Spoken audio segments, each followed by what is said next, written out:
not in evidence. The president made an assumption. He shouldn't have done it. He's the president of the United States. Better than that, Ron. He said he didn't know the facts, but here is the judgment. It's going to be something. And the last thing I would say is that for a president who campaigned to be post-racial and he wanted to move beyond race, he said he was too busy to wade into Tehran when the Iranian students were protesting, but he immediately jumped in and he said, oh, I have an opinion here. I think it's going to follow him. Errol?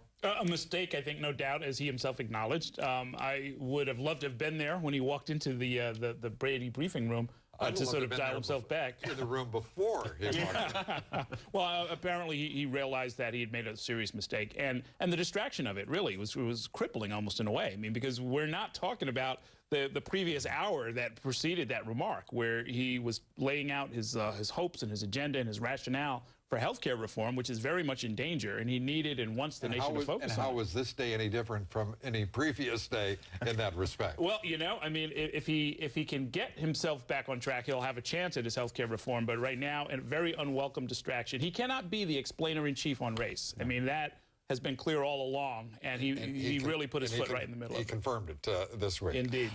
Mark?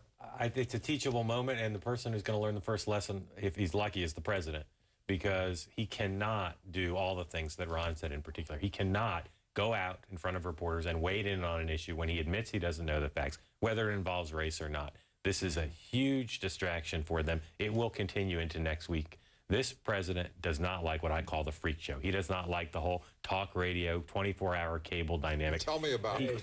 He likes to say that he can rise above it, and he often does. This was a case sometime between this morning when Robert Gibbs said we're done talking about this, and the afternoon when the president came out and talked about it, when the president had to realize you can't always transcend it. Sometimes you have to go and give, and that's what he did. I think it probably dies, unless there are new facts, by early next week.